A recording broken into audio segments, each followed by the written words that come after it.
I think that the movement around the room, your different identifications, the comments that some of you made, give us a sense of what the meeting is about. First of all, let me thank all of you for wanting to be here, for coming, and for your engagement, for your activism, for your knowledge, for what you're bringing to this meeting.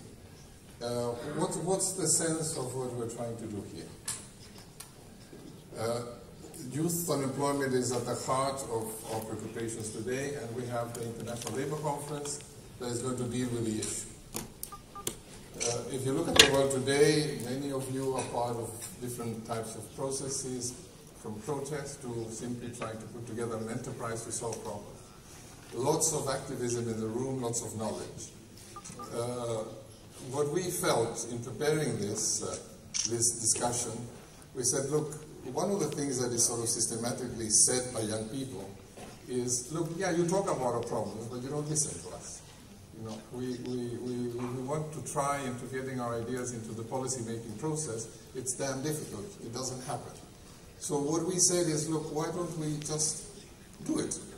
Why don't we engage in order to be able to, for the process of decision-making in the ILO that takes place in the conference, we generate a flow of ideas, of notions, of concepts, of ideas that you may share or you may have a discussion on, and you may have different perspectives. But we enrich the policy discussion of the ILO with your own views. Now, what we did was to organize 46 consultations globally in 46 different countries and also with some countries around. Around 5,000 young people participated. Many of you participated in some of those, many of you did not.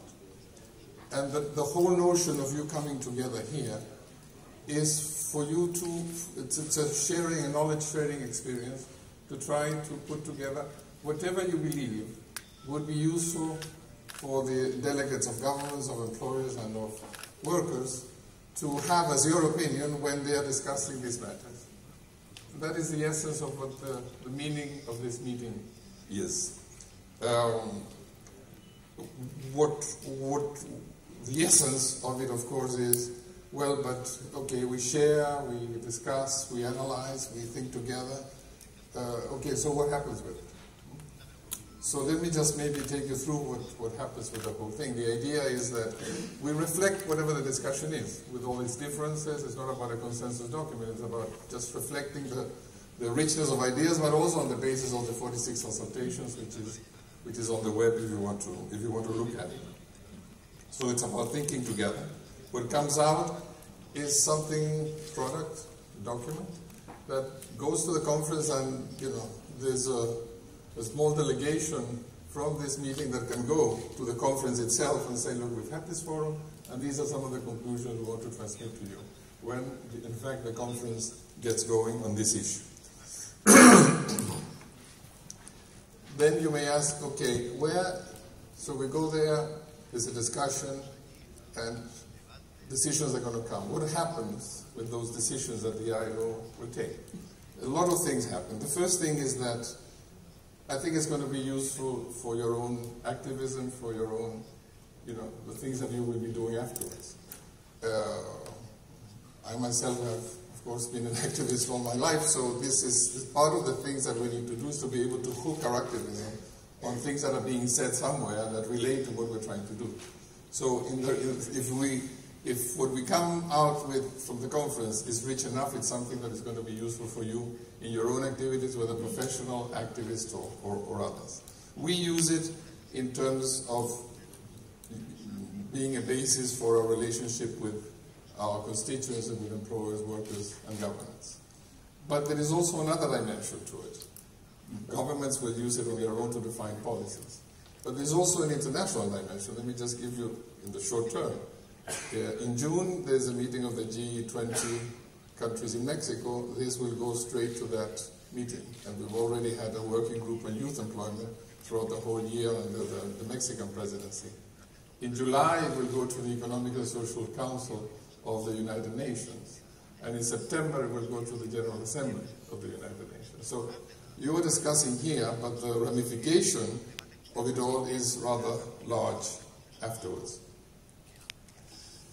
In terms of, what happens afterwards, in terms of this meeting itself, our hope is that if you feel comfortable, if you like the way we do things here in the ILO, if the institution is of interest to you, that this is the beginning of a journey.